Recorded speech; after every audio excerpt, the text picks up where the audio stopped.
ಅವರೇನು ಬಿಲ್ಡರ್ ಆಗ್ತಾರೆ ಅಂತ ಹೇಳಿದ್ರಂತೆ ಶಾಸಕರಿಗೆ. ಇಂಜಿನಿಯರ್ ಆಗಿ ಬಿಲ್ಡರ್ ಆಗದಿದ್ರು ಅವರು ಶಾಸಕರಾಗಿ ನೇಷನ್ ಬಿಲ್ಡರ್ ಆಗಿದ್ದಾರೆ. ಎಲ್ಲೋ ದೂರದಲ್ಲಿರತಕ್ಕಂತಹ ವಿಚಾರವನ್ನ ನಮ್ಮ ಮನೆ ಅಂಗಳಕ್ಕೆ ಅಥವಾ ನಮ್ಮ ಕೈಯ ನಿಲುವಿಗೆ ಎಟಕಿಗೆ ತಂದಿಡುವಂತಹದ್ದು ಮಾಧ್ಯಮ. ವಕೀಲರು ನಾವು ಮಾತು ಜಾಸ್ತಿ, ನಾಲಿಗೆಗೆ ತಲೆಗೆ ನಾವು ಶ್ರಮ ಕೊಟ್ಟಷ್ಟು ದೇಹಕ್ಕೆ ನಾವು ಶ್ರಮ ಕೊಡುವುದಿಲ್ಲ. ಇತ್ತೀಚಿನ ದಿನಗಳಲ್ಲಿ ಒಂದು ಚಟವನ್ನ ನಾನು ಅಭ್ಯಾಸ ಮಾಡಿಕೊಂಡೆ, ಸ್ವಲ್ಪ ಒಂದು ಫಿಟ್ನೆಸ್ಸಿನ ಬಗ್ಗೆ ಏನಾದರೂ ಒಂದು ಕಾನ್ಸಂಟ್ರೇಷನ್ ಮಾಡಬೇಕು ಅಂತ. ಅದು ನಮಗೆ ಮೂಲಭೂತವಾದಂಥ ಅಂಶ ಬೇಕಾದ್ದು ಅಂತ, ಒಂದು ನಾಲೆಡ್ಜ್, ಒಂದು ಸ್ಕಿಲ್, ಒಂದು ಆಟಿಟ್ಯೂಡ್. ಶಿಕ್ಷಣ ಏನು ಕೊಡಬೇಕು ಅಂತ ಹೇಳಿದ್ರೆ ಈ ಮೂರು ವಿಚಾರಗಳನ್ನ ಕೊಡಬೇಕು ಅಂತ. ಕ್ಯಾರಿಯರ್ ಗೈಡೆನ್ಸ್ ಸಿಕ್ಕದೇ ಇದ್ದಿರಬಹುದು, ಆದರೆ ನಮಗೆ ಒಂದು ಅದ್ಭುತವಾದಂತಹ ಆಟಿಟ್ಯೂಡ್ ಸಿಕ್ಕಿದೆ. ನಮ್ಮ ಹಿರಿಯರು ಅದನ್ನು ನಮಗೆ ಕೊಟ್ಟಿದ್ದಾರೆ. ಇವತ್ತು ನಾನೊಬ್ಬ ವಕೀಲಾಗಿದ್ದೇನೆ ಅಥವಾ ನಮ್ಮ ಅಶೋಕ್ ರೈ ಅಂತವರು ಇವತ್ತು ಶಾಸಕರಾಗಿ ನಮ್ಮ ಮುಂದೆ ಇದ್ದಾರೆ. ವಿ ಆರ್ ಮಿಸ್ಸಿಂಗ್ ಈ ಆಟಿಟ್ಯೂಡ್ ಅಂತ ಹೇಳುವಂತಹದ್ದು. ನಾವು ಯಾವುದೋ ಒಂದು ಮೆಕ್ಯಾನಿಕಲ್ ಆಗಿ ಒಂದು ಮೆಷಿನ್ಗಳನ್ನ, ರೋಬೋಟ್ಗಳನ್ನ ಇವತ್ತು ಸೃಷ್ಟಿ ಮಾಡಿ ಸಮಾಜಕ್ಕೆ ಕೊಡ್ತಾ ಇದ್ದೇವೆ. ಇವತ್ತು ಶಿಕ್ಷಣ ಮೇಳ ಬೇಕಾದ್ದು ಯಾಕೆ ಅಂತ ಹೇಳಿದ್ರೆ ನನ್ನ ದೃಷ್ಟಿಯಲ್ಲಿ ಇದರ ಬಗ್ಗೆ ಒಂದು ಚಿಂತನೆ ಮಾಡುವುದಕ್ಕೆ. ನೀವು ಮೊನ್ನೆ ಮಾಡಿದ್ದೀರಿ, ಟಾಪರ್ಸ್ ಆಗಿದ್ದೀರಿ, ಅಂತ ಅದ್ಭುತವಾದಂತಹ ಮಾರ್ಕನ್ನ ತೆಗೆದಿದ್ದೀರಿ.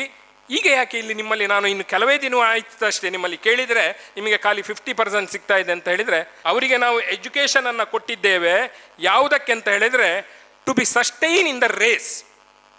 ಆ ರೇಸಲ್ಲಿ ಅವರು ಉಳ್ಕೊಳ್ಳಿಕ್ಕೆ ಬೇಕಾದ ರೀತಿಯಲ್ಲಿ ನಾವು ಟ್ರೈನಿಂಗ್ ಮಾಡಿದ್ದೇವೆ. ಆದರೆ ಅವರ ಮೆದುಳಿಗೆ ಕೊಟ್ಟೆವು, ನಾವು ಅವರ ಮೆದುಳಿಗೆ ಕೊಟ್ಟೆವು, ಅವರ ಹೃದಯಕ್ಕೆ ಕೊಡಲಿಲ್ಲ. ಸೊ ಇವತ್ತು ನಮಗೆ ಬೇಕಾದಂಥ ಎಜುಕೇಷನ್ ಏನು ಅಂತ ಹೇಳಿದರೆ ಈ ಹೃದಯಕ್ಕೆ ಹತ್ತಿರವಾದಂಥ ಎಜುಕೇಷನ್.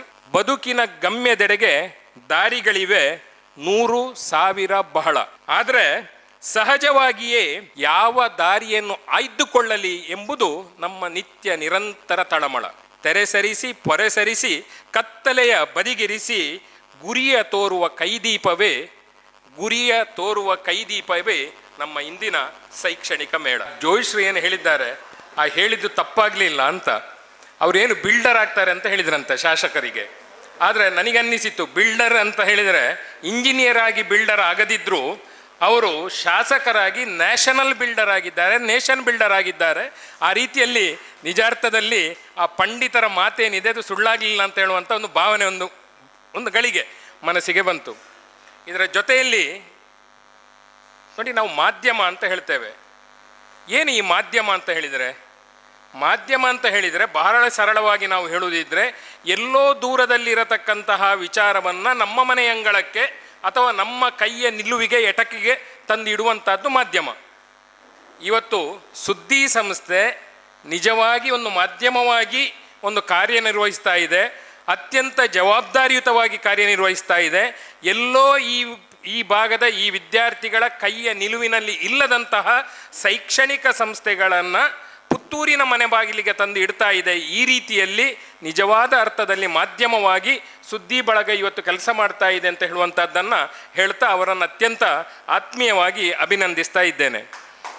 ನಮಗೆ ಹೇಳಿಕೆಯಲ್ಲಿ ಏನಂತ ಹೇಳಿದರೆ, ನಾವು ವಕೀಲರು ನಾವು ಮಾತು ಜಾಸ್ತಿ ಅಥವಾ ನಾವು ನಾಲಿಗೆಗೆ ತಲೆಗೆ ನಾವು ಶ್ರಮ ಕೊಟ್ಟಷ್ಟು ದೇಹಕ್ಕೆ ನಾವು ಶ್ರಮ ಕೊಡುವುದಿಲ್ಲ.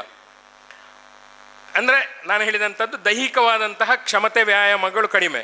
ಎಲ್ಲೋ ನಮ್ಮ ಈಗ ಶಾಸಕರು ಕೂಡ ಅದನ್ನೇ ಹೇಳಿದರು, ಅದು ನಮಗೆ ಮೂಲಭೂತವಾದಂಥ ಅಂಶ ಬೇಕಾದ್ದು ಅಂತ. ಅವರನ್ನು ನೋಡಿದರೂ ಕೂಡ ಗೊತ್ತಾಗ್ತದೆ ಏನು ಆ ಫಿಟ್ನೆಸ್ಸನ್ನು ಅವರು ಮೇಂಟೈನ್ ಮಾಡಿಕೊಂಡಿದ್ದಾರೆ. ಈ ರೀತಿಯಲ್ಲಿ ಇತ್ತೀಚಿನ ದಿನಗಳಲ್ಲಿ ಒಂದು ಚಟವನ್ನು ನಾನು ಅಭ್ಯಾಸ ಮಾಡಿಕೊಂಡೆ, ಸ್ವಲ್ಪ ಒಂದು ಫಿಟ್ನೆಸ್ಸಿನ ಬಗ್ಗೆ ಏನಾದರೂ ಒಂದು ಕಾನ್ಸಂಟ್ರೇಷನ್ ಮಾಡಬೇಕು ಅಂತ. ಆ ರೀತಿಯಲ್ಲಿ ಲೋಕೇಶ್ವರು ನಗಾಡಲಿಕ್ಕೆ ಶುರು ಮಾಡಿದರು. ಅವರು ನೋಡ್ತಾರೆ, ಬೆಳಗಿನ ಹೊತ್ತು ಒಂದು ಸೈಕಲಲ್ಲಿ ಹೋಗೋದಾ, ನಡ್ಕೊಂಡು ಹೋಗೋದಾ. ಅದು ನಡೆಯುವುದನ್ನು ನಿಲ್ಲಿಸಿದೆ ನಾನು ಕೊನೆಗೆ. ಯಾಕಂತ ಹೇಳಿದರೆ ನಡೆಯುವುದಕ್ಕಿಂತಲೂ ಹೆಚ್ಚು ನಿಂತು ಮಾತಾಡೋದೇ ಜಾಸ್ತಿ ಆಗ್ತದೆ ದಾರಿಯಲ್ಲಿ ಸಿಕ್ಕಿದಾಗ. ಯಾಕಂದರೆ ಅಲ್ಲಿಯೂ ಕೂಡ ಫ್ರೀ ಕನ್ಸಲ್ಟೇಷನ್. ವಕೀಲರ ಆಡೆಗೂ ಬೋಂಡ ದಿಕ್ಕುಜ್ಜೇರಿ ಚೇಂಬರ್ಗೂ ಬೋಂಡ ಪಾತೆರ ಕಷ್ಟ ಹಾಪುಂಡು ಮುಲ್ಪ ಸುಲಭದ ದಿಕ್ಕು ಇರತ್ತಂತ ಹೇಳಿ ದಾರಿಯಲ್ಲಿ ಒಂದು ಮಾತನಾಡುವಂಥದ್ದು. ಹಾಗಾಗಿ ನಮ್ಮ ಮೂಲಭೂತ ಅಂಶಗಳು ಎಲ್ಲಿಯೋ ಅದೊಂದು ಡಿವಿಯೇಷನ್ ತೆಕ್ಕೊಂಡು ಅದು ವಿಷಯಾಂತರ ಆಗ್ತದೆ ಅಂತ ಹೇಳುವಂಥ ಉದ್ದೇಶದಿಂದ ಸೈಕ್ಲಿಂಗ್ ಶುರು ಮಾಡಿದೆ. ಬಂಧುಗಳು, ಹೇಳುವಂಥ ಉದ್ದೇಶ ಇಷ್ಟೇ. ಆ ಹೋಗ್ತಾ ಇರತಕ್ಕಂಥ ಸಂದರ್ಭದಲ್ಲಿ ನಾನು ಮಾಡಿಸಿಕೊಂಡಂಥ ಅಭ್ಯಾಸ ಏನು ಅಂತ ಹೇಳಿದರೆ, ಒಂದಷ್ಟು ಯಾವುದೋ ಒಂದು ಭಾಷಣಗಳನ್ನು ಕೇಳೋದು, ಯಾವುದೋ ಒಂದು ಒಳ್ಳೆಯ ವಿಚಾರಗಳನ್ನು ಆ ಸಂದರ್ಭದಲ್ಲಿ ಈಗೆಲ್ಲ ಭಾಳ ಸುಲಭ. ಅದು ಕೂಡ ಹಾಗೆ ನಮ್ಮ ಕೈಯ ನಿಲುವಿಗೆ ಇರ್ತದೆ, ವಿಡಿಯೋ ಯೂಟ್ಯೂಬಿನಲ್ಲಿ ಏನಾದರೂ ಕೇಳುವಂಥದ್ದು. ಹಾಗೆ ಕೇಳಿದಂತಹ ಒಂದು ಅಂಶ ಇವತ್ತು ಎಂತಹ ಕಾಕತಾಳೀಯವಾಗಿ ನನಗೆ ಇವತ್ತು ಬೆಳಗ್ಗೆ ನಾನು ಕೇಳ್ತಾ ಇದ್ದಂಥ ವಿಚಾರ, ಅದು ಗುರುರಾಜ ಕರ್ಜಗಿಯವರ ಒಂದು ಭಾಷಣ ಆಗಿತ್ತು. ಅದರಲ್ಲಿ ಇವತ್ತಿನ ದಿವಸಕ್ಕೆ, ಇವತ್ತಿನ ವ್ಯವಸ್ಥೆಗೆ, ಇವತ್ತಿನ ನಮ್ಮ ಕಾರ್ಯಕ್ರಮಕ್ಕೆ ಅದು ಹೇಳಿ ಮಾಡಿಸಿದಾಗೆ ಇತ್ತು. ಬಂಧುಗಳೇ, ನಾನು ನಿಮ್ಮಲ್ಲಿ ಹಂಚಿಕೊಳ್ಳುವಂಥದ್ದಷ್ಟೇ 3 ಮುತ್ತು. ಯಾಕೆಂದರೆ ಪುತ್ತೂರಿನ ಈ ನೆಲ ಇದು ಮುತ್ತು ಬೆಳೆದ ನಾಡು ಅಂತ ಹೇಳ್ತಾರೆ. ಅವರ ಮಾತನ್ನು ಕೇಳುವಾಗ ಅವರು ಹೇಳಿದಂತಹ 3 ಅಂಶಗಳು ನನಗೆ ಹೇಗೆ ಕಂಡಿತು ಅಂತ ಹೇಳಿದರೆ 3 ಮುತ್ತುಗಳಾಗೆ ನನಗೆ ಕಂಡಿತು. 2 ಘಟನೆ ಇಲ್ಲಿ ಈ ಸಮಗ್ರವಾದಂತಹ ಒಂದು ಶೈಕ್ಷಣಿಕ ವ್ಯವಸ್ಥೆಗೆ ಅಥವಾ ನಮ್ಮ ಶಿಕ್ಷಣ ಯಾವ ದಿಕ್ಕಿನತ್ತ ನಾವು ಗಮನ ಹರಿಸಬೇಕು, ಯಾವ ರೀತಿಯಲ್ಲಿ ಮುಂದುವರಿಬೇಕು ಅಂತ ಹೇಳುವಂಥಕ್ಕೆ ಹಿಡಿದಂಥ ಒಂದು ಕೈಗನ್ನಡಿಯಾಗೆ ನನಗೆ ಅನ್ನಿಸಿತು. ಅದರಲ್ಲಿ ಇದ್ದಂಥ ವಿಚಾರ ಇಷ್ಟೇ, 3 ಯಾವುದು ಮುತ್ತುಗಳು ಅಂತ ಹೇಳಿದರೆ, ಒಂದು ನಾಲೆಡ್ಜ್, ಒಂದು ಸ್ಕಿಲ್, ಒಂದು ಆ್ಯಟಿಟ್ಯೂಡ್.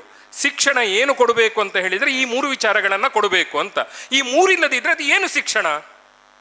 ಬಂಧುಗಳೇ, ಇವತ್ತು ನಮಗೆ ಶಿಕ್ಷಣದಲ್ಲಿ ಎಲ್ಲ ಸಿಗ್ತಾ ಉಂಟು. Don't feel offended. ಇವತ್ತು ನಮಗೆ ಶಿಕ್ಷಣದಲ್ಲಿ ಎಲ್ಲ ಸಿಗ್ತಾ ಉಂಟು. ಯಾವುದು ಸಿಗ್ತಾ ಉಂಟು ಅಂತ ಹೇಳಿದರೆ ಈ ಮೊದಲ 2 ಅಂಶಗಳು ಖಂಡಿತವಾಗಿ ನಮಗೆ ಸಿಗ್ತಾ ಉಂಟು. ನಮಗೆ ಅಲ್ಲಿ ಜ್ಞಾನ ಸಿಗ್ತದೆ, ಸ್ಕಿಲ್ ಸಿಗ್ತದೆ, ಬಟ್ ನಮಗೆ ಆ್ಯಟಿಟ್ಯೂಡ್ ಸಿಗ್ತದಾ? ಬಹುಶಃ ನಾನು ಅನ್ನಿಸ್ತೇನೆ, ನನಗೆ ಅನ್ನಿಸೋದು ಏನು ಅಂತ ಹೇಳಿದರೆ, ನಮಗೆ ಏನು ಸಿಕ್ಕಿತ್ತು ಅಂತ ಹೇಳಿದರೆ ಬೇರೆ ಏನು ಸಿಕ್ಕದಿದ್ದರೆ ಶಾಸಕರು ಹೇಳಿದ್ದಕ್ಕೆ ಸ್ವಲ್ಪ ನಾನು ಅದಕ್ಕೆ ನಮ್ಮ ಅಭ್ಯಾಸವೇ ಹಾಗೆ, we take A little deviation from his argument ಅಂತ. ಕೋರ್ಟಲ್ಲಿ ಆದರೂ ಹಾಗೆ ಹೇಳಿದ್ದನ್ನು ಒಪ್ಪಿಕೊಳ್ಳೋ ಅಭ್ಯಾಸ ಇಲ್ಲ ವಕೀಲರಿಗೆ. ನನಗೆ ಅವರಿಂದ ಒಂದಷ್ಟು ನಾನು ಬದಲಾವಣೆಯಿಂದ ಹೇಳುವುದಂತ ಹೇಳಿದರೆ, ಬಂಧುಗಳೇ, ನಮಗೆ ಬದುಕಿನಲ್ಲಿ ಯಾವುದೂ ಸಿಕ್ಕದಿದ್ದರೂ ಕೂಡ ಅಲ್ಲಿ ಆ ಜ್ಞಾನ ಸಿಕ್ಕಿರಲದಿರ್ಬೋದು ಅಥವಾ ಸ್ಕಿಲ್ ಸಿಕ್ಕದೇ ಇದ್ದಿರ್ಬೋದು, ಅಥವಾ ಒಂದೇ ಶಬ್ದದಲ್ಲಿ ಹೇಳುವುದಿದ್ದರೆ ಕ್ಯಾರಿಯರ್ ಗೈಡೆನ್ಸ್ ಸಿಕ್ಕದೇ ಇದ್ದಿರಬಹುದು. ಆದರೆ ನಮಗೆ ಒಂದು ಅದ್ಭುತವಾದಂತಹ ಆ್ಯಟಿಟ್ಯೂಡ್ ಸಿಕ್ಕಿದೆ. ನಮ್ಮ ಹಿರಿಯರದನ್ನು ನಮಗೆ ಕೊಟ್ಟಿದ್ದಾರೆ, ಆ ಮನೋಧರ್ಮವನ್ನು ಕೊಟ್ಟಿದ್ದಾರೆ. ಆ ಮನೋಧರ್ಮ, ಆ್ಯಟಿಟ್ಯೂಡ್ ಸಿಕ್ಕಿದ್ದರಿಂದಾಗಿ ಇವತ್ತು ನಾನೊಬ್ಬ ವಕೀಲಾಗಿದ್ದೇನೆ, ಅಥವಾ ನಮ್ಮ ಅಶೋಕ್ ರೈ ಅಂತವರು ಇವತ್ತು ಶಾಸಕರಾಗಿ ನಮ್ಮ ಮುಂದೆ ಇದ್ದಾರೆ.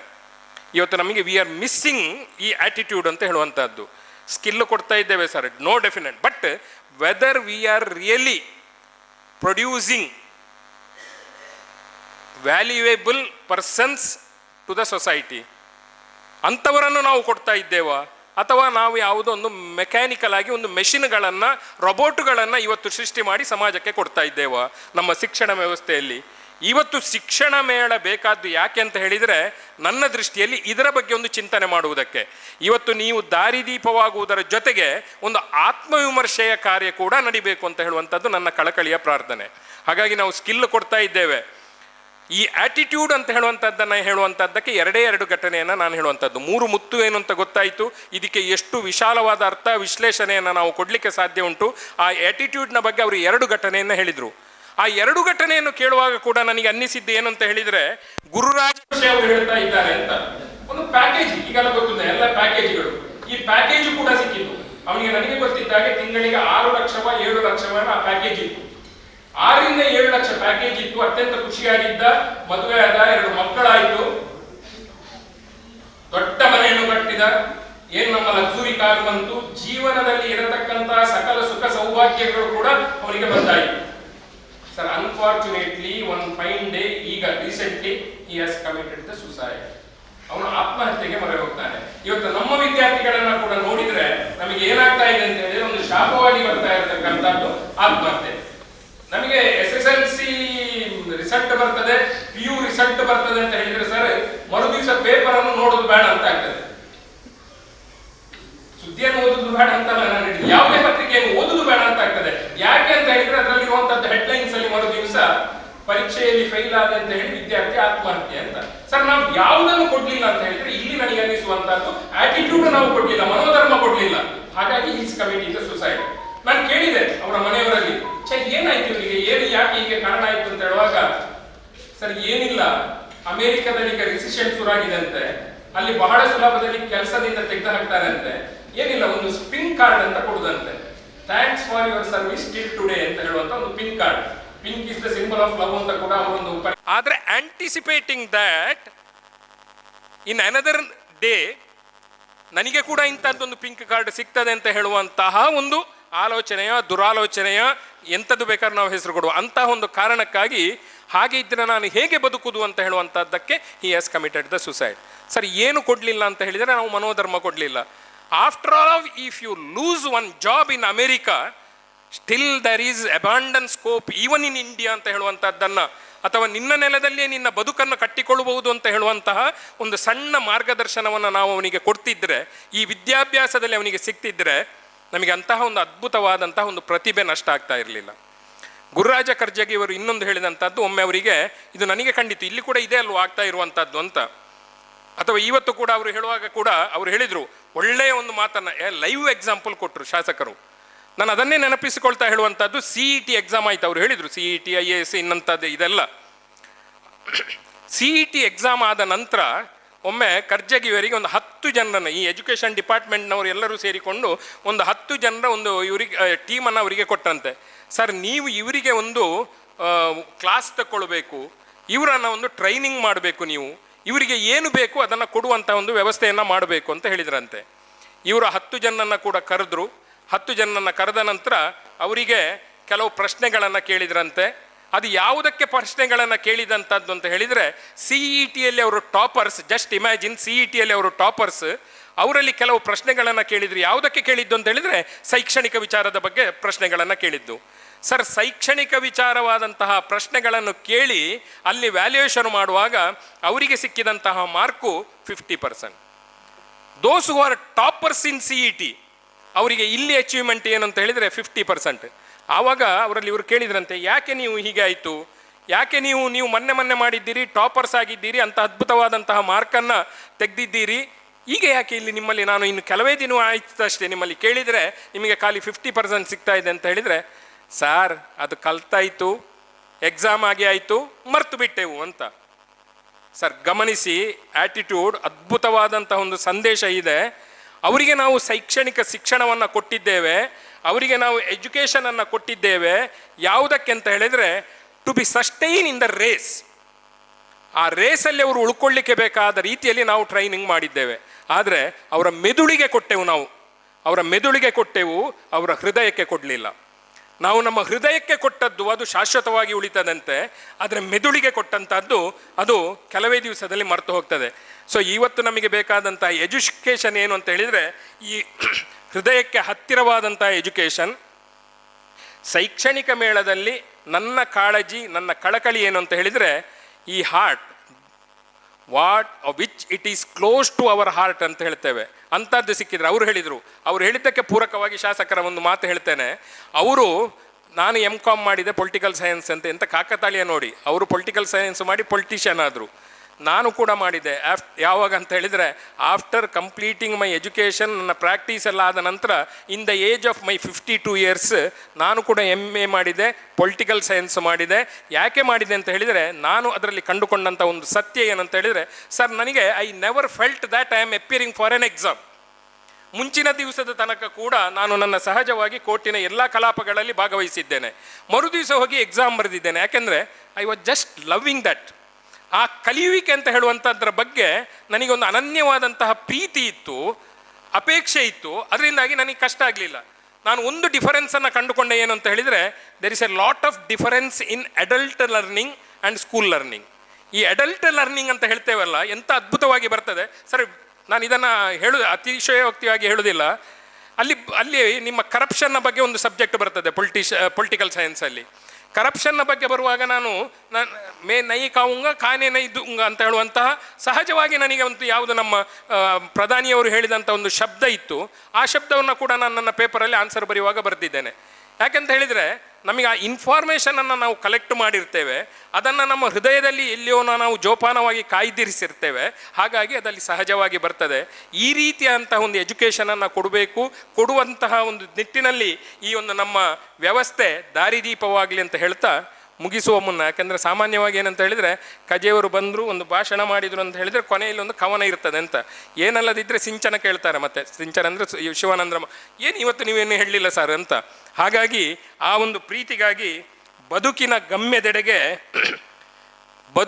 ಗಮ್ಯದೆಡೆಗೆ ದಾರಿಗಳಿವೆ 100,000 ಬಹಳ. 100,000 ಬಹಳ ಎಷ್ಟೋ ಉಂಟದು, ನಮಗೆ ಹುಡುಕ್ಲಿಕ್ಕೆ ಸಾಧ್ಯ ಇಲ್ಲ. ಆದರೆ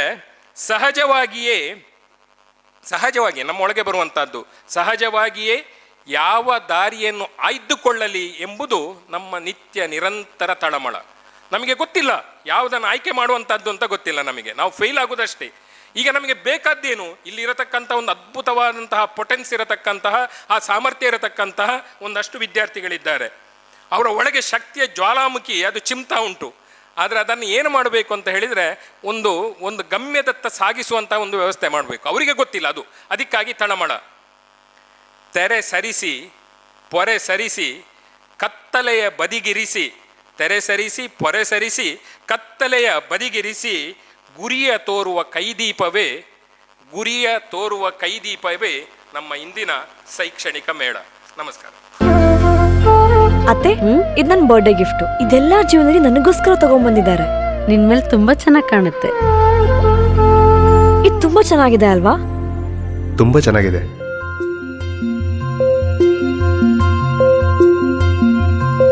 It will look really good on you. Amma? Huh?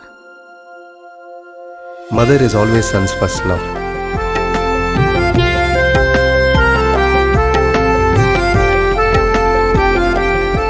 ಪ್ರತಿ ಪೀಳಿಗೆಯ ಪ್ರೀತಿಯ ಮಳಿಗೆ GL ಆಚಾರ್ಯ ಜ್ಯುವೆಲರ್ಸ್.